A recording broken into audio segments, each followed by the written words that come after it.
Hello friends, this is Rahi and welcome to our channel beard वाले। I hope आप सभी अच्छे होंगे। इससे पहले वाली वीडियो में हमने डिस्कस किया था कि ग्लोबल वार्मिंग क्या होती है। ग्लोब का मतलब पृथ्वी है, वार्म का मतलब गर्म होना, यानी पृथ्वी का गर्म होना कह सकते हैं एक तरीके से।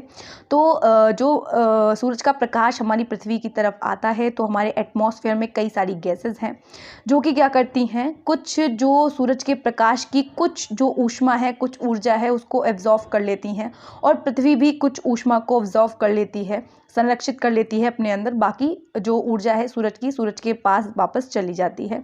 लेकिन ये तो हमारी पृथ्वी के लिए ज़रूरी है क्योंकि वहाँ पे गर्माहट और ठंडा दोनों होना ज़रूरी है, मतलब दोनों चीज़ें होना ज़रूरी हैं। ना ज़्यादा ठंडी हो ना ज़्यादा गर्म हो, ये सारी चीज़ें हमने डिस्कस की थी। लेकिन जो मनुष्य की क्रियाएं हैं उस वजह से क्या हो रहा है, पृथ्वी का जो तापमान है वो बहुत ज़्यादा बढ़ता चला जा रहा है, जिससे कि मनुष्य को बहुत सारी समस्याओं का सामना करना पड़ रहा है। और आगे आने वाले टाइम में मतलब बहुत ज़्यादा ये चीज़ बढ़ने वाली है। जैसे कि हम आजकल बहुत सारी बीमारियां देख रहे हैं, या फिर त्वचा संबंधी कई सारे रोग देख रहे हैं, या फिर जो कृषि है वो सही ढंग से नहीं हो पा रही है। तो इन सब का कारण क्या है, ग्लोबल वार्मिंग है। लगातार जल्दी जल्दी क्लाइमेट का चेंज होना, ये सब मानव की क्रियाओं द्वारा ही हो रहा है। और अगर मनुष्य ने अपनी क्रियाओं को करना नहीं छोड़ा तो उसे भविष्य में बहुत सारी समस्याओं का सामना करना पड़ सकता है। ठीक है, अगर आप डिटेल में देखना चाहते हैं ग्लोबल वार्मिंग क्या है तो आप इससे पहले वाली वीडियो को देख सकते हैं।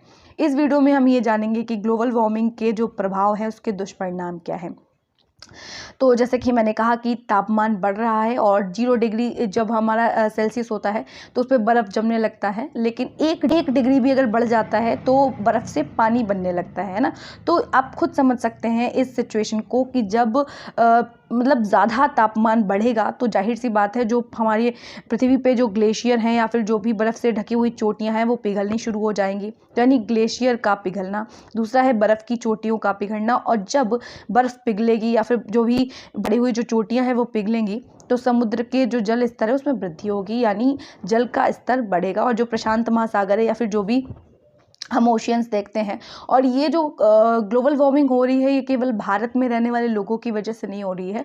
पृथ्वी पर जितने भी देश हैं वो सभी इसमें मतलब भागीदार हैं, सभी का संयोग है ग्लोबल वार्मिंग में। ठीक है, तो हम सभी को एक साथ मिलकर इस समस्या का सुलझाना पड़ेगा, इस समस्या को, तभी ये समस्या दूर की जा सकती है। ठीक है, तो इसका चौथा प्रभाव देखें तो समुद्र के किनारे बसे देशों का जलमग्न होना, यानी बाढ़ आ जाती है। ज़्यादातर हम देशों में देखते हैं कि कहीं पे बहुत ज़्यादा सूखा है, कहीं पे बहुत ज़्यादा बाढ़ है। तो ये जो सारी चीज़ें हो रही हैं, कभी भी कोई भी चेंजेस आ रहे हैं हमारे मौसम में, हमारे क्लाइमेट में, वो सारी चीज़ें ग्लोबल वार्मिंग की वजह से ही हो रही हैं। पांचवा देखें तो वर्षा की अनियमितता से बाढ़ एवं सूखे की स्थिति उत्पन्न हो रही है।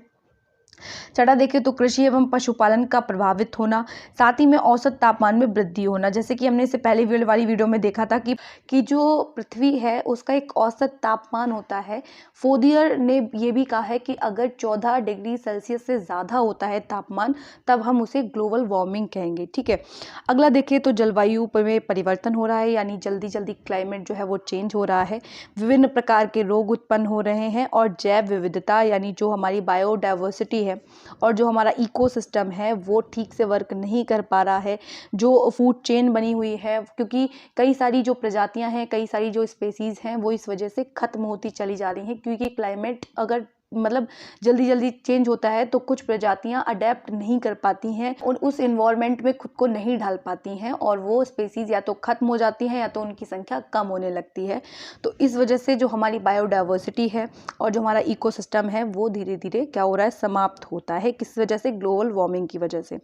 अब ग्लोबल वार्मिंग की जो गैसें उत्पन्न होती हैं उनको कम करने के क्या उपाय हैं तो देखते हैं। तो इसमें ह्यूमंस ही कुछ कर सकते हैं, क्योंकि मानव की क्रियाओं के द्वारा ही ग्लोबल वार्मिंग होती है। सबसे पहला देखें तो जीवाश्म ईंधनों का कम से कम उपयोग करना, यानी जो हमारे फॉसल फ्यूल्स हैं उनका इस्तेमाल कम किया जाए। कोयला, पेट्रोल या मिट्टी का तेल, इस तरीके की जो चीज़ें हैं हम उनका इस्तेमाल कम करेंगे तथा इसके स्थान पर और अपरंपरागत एवं नवीकरणीय ऊर्जा स्रोतों का ज़्यादा उपयोग करेंगे। जैसे सूरज का प्रकाश है या फिर पवन ऊर्जा है, जल ऊर्जा है। क्योंकि जब हम फॉसिल फ्यूल्स का इस्तेमाल करते हैं तो उसमें बहुत खतरनाक गैसें निकलती हैं, जिससे कि पृथ्वी का जो तापमान है वो बहुत ज़्यादा बढ़ जाता है, जिससे कि ग्लोबल वार्मिंग होती है। ठीक है, उसका जो असर है वो हमारी ओजोन की जो लेयर है उस पर भी पड़ रहा है, जिससे उसका विखंडन होता चला जा रहा है। अगर हमने सतर्कता नहीं दिखाई, या हम कह सकते हैं कि हम अवेयर नहीं हुए, तो हम बहुत ज़्यादा हमें क्षति उठानी पड़ सकती है। ठीक है, दूसरा देखें तो विकसित एवं औद्योगिक देशों द्वारा जीवाश्म ईंधनों के उपयोग पर नियंत्रण। जैसे हम देखते हैं बिजली उत्पन्न करने के लिए बहुत अधिक मात्रा में कोयले का उपयोग किया जाता है, ऐसे ही अलग अलग देशों में जो औद्योगिकीकरण है, जो भी इंडस्ट्रीज़ हैं, उसमें जो फॉसिल फ्यूल्स इस्तेमाल किए जा रहे हैं उन पर भी रोक लगाई जानी चाहिए। केवल भारत में ही नहीं, अन्य देशों को भी इस बात का ख्याल रखना चाहिए। ठीक है, फिर अगली अगर हम बात करें तो वृक्षारोपण को बढ़ावा देना, यानी जो भी लगातार हम लोग पेड़ों की कटाई कर रहे हैं अपनी नीड्स को फुलफ़िल करने के लिए, तो उसको कम किया जाए। मतलब एक सीमित मात्रा में हम यूज़ करें पेड़ों का, और अगर हम यूज़ कर भी रहे हैं तो ज़्यादा से ज़्यादा पौधे लगाएं। ठीक है, इस बात के लिए लोगों को अवेयर किया जाए। उसके बाद जो क्लोरोफ्लोरोकार्बन है, वो जो भी गैसें निकल रही हैं, ये जो गैस है, इस पर पूर्ण तरीके से प्रतिबंध लगा देना चाहिए। दूसरा अगर हम बात करें तो रासायनिक, यानी जो भी रासायनिक खादें हैं उनका इस्तेमाल ना करके हम जैविक खादों का उपयोग कर सकते हैं। फिर सबसे ज़्यादा इम्पॉर्टेंट चीज़ होती है लोगों को अवेयर करना और जन सहयोग, यानी ये कोई एक व्यक्ति नहीं कर सकता ये काम, तो सबको साथ मिलके करना पड़ेगा। यानी लोगों को पता ही नहीं होता है कि वो अपने इन्वायरमेंट को क्षति पहुंचा रहे हैं, और ये केवल एजुकेशन के द्वारा ही हो सकता है।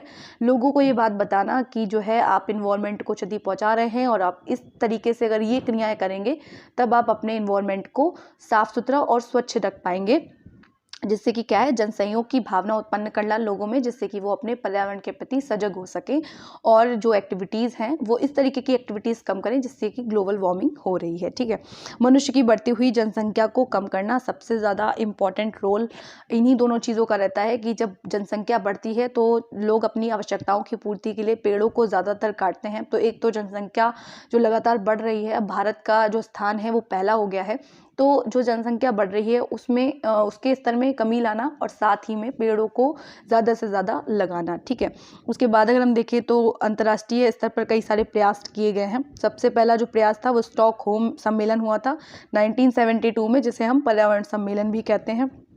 दूसरा देखें तो रियो सम्मेलन ब्राज़ील में हुआ था 1992 में, जिसको हम पृथ्वी सम्मेलन भी कहते हैं। साथ ही में तीसरा जो था उसको हम क्योटो प्रोटोकॉल कहते हैं, COP3 के नाम से जानते हैं। ये जापान में हुआ था, और ये ग्रीन हाउस प्रभाव को लेकर ही हुआ था जापान में 1997 में। कार्बन क्रेडिट भी कहते हैं इसको। और उसके बाद अगर हम देखें तो चौथा हुआ था COP26 सम्मेलन ग्लासगो स्कॉटलैंड में 2021 में हुआ था, और कोयले के उपयोग को कम करने के लिए ये किया गया था। ये छोटी सी वीडियो आई होप आप लोगों को समझ आई होगी, और अगर आप लोगों को वीडियोस अच्छी लगा करें तो वीडियो को लाइक करना और चैनल को सब्सक्राइब करना मत भूलिएगा। मिलते हैं इसी तरीके की मोर वीडियोस के लिए, तब तक के लिए जय हिंद।